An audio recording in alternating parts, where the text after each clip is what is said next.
Breaking news आहे नाज़रीन वास्ते शेयर कर रहे आहियूं। ग़िज़ाई खोट ऐं नंढे क़द जे ॿारनि जा मसइला हल करणु तमामु ज़रूरी आहे। इहो चवणु आहे वॾे वज़ीर सैयद मुराद अली शाह जो। ॼमण खां वठी 2 सालनि ताईं ॿार खे ज़रूरी ग़िज़ा फ़राहम करण खे यक़ीनी बणाईंदासीं।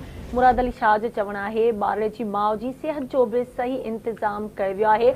वॾे वज़ीर गॾियल क़ौमुनि जे वर्ल्ड फूड प्रोग्राम जे कंट्री डायरेक्टर मिस कोको ओशमिया सां मुलाक़ात कई। मुलाक़ात में सूबे में फूड सिक्योरिटी बाबति ज़रूरी क़दमनि ते ग़ौर वीचार कयो वियो। सॼे सूबे में ख़ुराक जा गोदाम क़ाइमु करण ते बि इतफ़ाक़ थियो आहे। अहम ख़बर सां शेयर कई पिया। ग़िज़ाई खोट ऐं नंढे क़द जे ॿारनि जा मसइला हल करणु तमामु ज़रूरी आहे। इहो चवणु आहे सिंध जे वॾे वज़ीर सैयद मुराद अली शाह जो।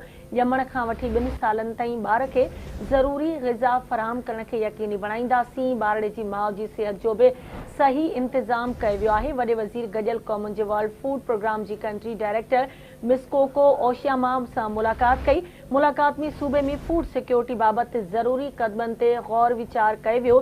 सॼे सूबे में ख़ुराक जा गोदाम क़ाइमु करण ते इतफ़ाक़ कयो वियो।